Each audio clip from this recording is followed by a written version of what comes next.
کرم شبتاب. گروهی میمون در کوهی زندگی می کردند. یک شب باد سردی شروع به وزیدن کرد. میمونهای بیچاره به اطراف می دویدند و به دنبال جای گرم می گشتند.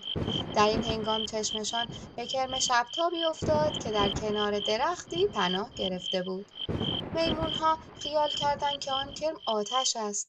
هیزم بر روی آن گذاشته بودند و فوت می کردند تا آتش درست کنند.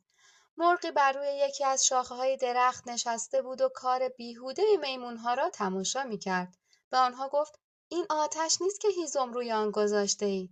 ولی میمونها اصلاً توجهی به حرفهای او نمی‌کردند. در این هنگام مرد مسافری از کنار آن درخت می‌گذشت. به مرغ گفت: بیهوده خودت را خسته نکن. حرفهای تو در گوش این گروه فرو نمی‌رود. نصیحت کردن این میمونها مثل پنهان کردن شکر در زیر آب و امتحان کردن شمشیر بر روی سنگ است.